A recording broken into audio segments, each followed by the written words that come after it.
A single fighter jet, $80 million, the most advanced machine in the sky, and it's about to be killed by something that costs less than your phone. They come in low, hundreds of them, then thousands, cheap plastic, a battery, and a tiny warhead. No pilot, no fear, no reason to turn back. The F-35 can shoot down 4, maybe 6. It's carrying a handful of missiles that cost $1 million each. The swarm brought 1,000 drones. You don't need to be a general to see how that math ends. For 70 years, air power meant one thing: the fastest, deadliest, most expensive jet wins. That rule just broke. And the people who broke it weren't a superpower. They were a machine shop with a laptop. This is how the drone swarm made the fighter jet, the king of modern war, start to look obsolete. Or did it? Because what the US Air Force did next changes the entire story. Here's the part that should stop you cold. This isn't science fiction. It isn't a prediction. It already happened. Rewind to 2016. Off the coast of California, 3 FA-18 Super Hornets scream across the sky and release 103 tiny drones. No pilots, no remote controls. The drones talk to each other. They pick their own formation. When one drops out, the rest close the gap and keep going, like a flock of birds sharing a single brain. The military called it Perdix, and it proved something terrifying. You don't have to fly a swarm. You just let it think fast forward to today. A drone that costs $500 flies straight into a tank worth $3 million and turns it into a fireball. Now multiply that by 100,000. In 2025, Ukraine's president said drones were responsible for 80% of the damage done to Russian forces. 80%. Not tanks, not artillery, drones. And when Russia wants to overwhelm a city, it launches waves of cheap, Iranian-designed Shahed drones, sometimes hundreds in a single night, built to swamp defenses that were designed to stop expensive jets and missiles. And then, January 2026, the Pentagon quietly releases a video most people never saw. One operator, not flying anything, just watching. 3 drones armed with live warheads hunt down 3 separate targets at the same time and hit all 3. The human didn't steer them, he just told them to go. That's the line the whole world just crossed. We went from a soldier flying one drone to one soldier commanding a swarm that flies itself. Now imagine that swarm isn't 3 drones. Imagine it's 1,000, and it's headed straight for the most expensive airplane ever built. To understand why this is a nightmare for a fighter pilot, you have to understand the ugly math of air combat. It comes down to 3 words: cost, magazine, and saturation. Start with cost. A modern stealth fighter runs $80 million and up. A 6th-gen jet, like the Air Force's new F-47, runs into the hundreds of millions. A swarm drone can cost a few hundred to a few $1,000s. So every time the jet kills a drone, it wins the fight and loses the war. It's trading $1 million missile to destroy a $1,000 target.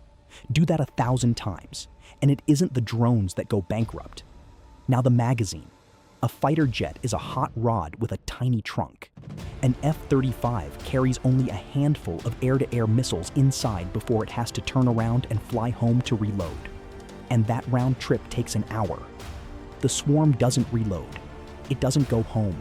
It just keeps coming. The jet runs out of bullets long before the swarm runs out of drones. And that's saturation, the killer. Even the best jet in the world can only track and engage so many targets at once. Flood the sky with more contacts than its radar, its missiles, and its pilot can physically handle. And something always gets through. It doesn't matter how good you are if there are simply too many. That's the entire idea. Don't outfly the fighter, drown it. And that's saturation, the killer. Put those 3 together and you get the scariest sentence in modern warfare. It is now cheaper to attack than to defend. For 100 years, that was never true. Today it is. And that is exactly why serious people started asking whether the fighter jet, the symbol of American air power, was finished. But here's where the story flips. Because the US Air Force isn't stupid. They saw this coming years ago. And their answer wasn't to build a better fighter. It was to stop treating the fighter as the weapon at all and start using it as the quarterback. The military calls it manned-unmanned teaming, or the collaborative combat aircraft. Everyone else calls it the loyal wingman. The idea is simple. You don't send a lone $100 million jet into a wall of drones. You send one jet with its own swarm flying beside it. These robot wingmen cost around $30 million each, a fraction of the manned jet, and they're built to be lost. The pilot doesn't fly them. He commands them from a tablet in the cockpit. Send the drones ahead into the danger. Let them soak up the missiles. Let them be the decoys, the extra eyes, the extra magazines.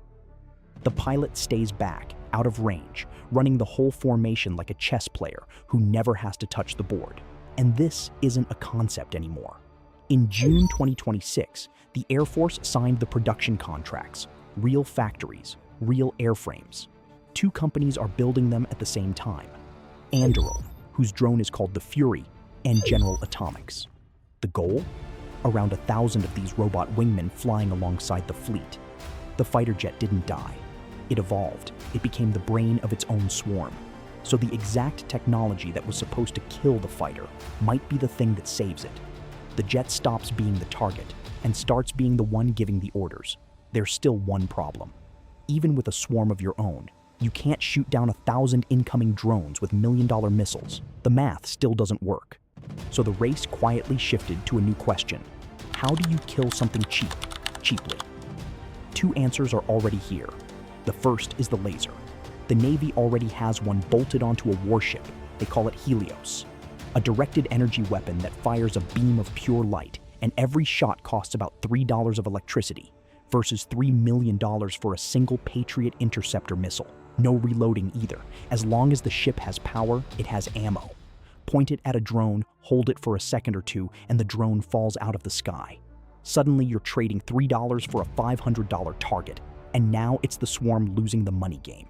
The second is even wilder, the microwave. Systems like Epirus's Leonidas or the Air Force's Thor don't kill one drone at a time. They fire an invisible cone of energy that fries the electronics of every drone inside it, all at once. It doesn't shoot down a drone. It shoots down the whole swarm in a single pulse. 50 drones, 100, gone in a flash you can't even see. This is the real war now, not jet versus jet. It's cheap mass versus cheap defense. A $1,000 drone against a $3 laser shot. And whoever wins that math wins the sky. So, did a swarm of 1,000 drones make the fighter jet obsolete? Here's the honest answer. The old fighter jet, the lone ace, one pilot and one plane against the world. Yeah, that's ending. The swarm broke the math that made it king. But the fighter itself isn't dead. It's becoming something else. The commander of its own robot army, hanging back while 100 machines do the dying. The pilot isn't obsolete. The pilot just stopped being the sharp end of the spear and became the mind behind it. The uncomfortable truth is that the next great air war might not have a single dogfight in it. Just 2 swarms, 2 lasers, and 2 people on the ground, watching screens, deciding who runs out of drones first. So here's the question I want you to answer in the comments. In that war, would you rather be the pilot in the cockpit or the operator on the ground commanding the swarm?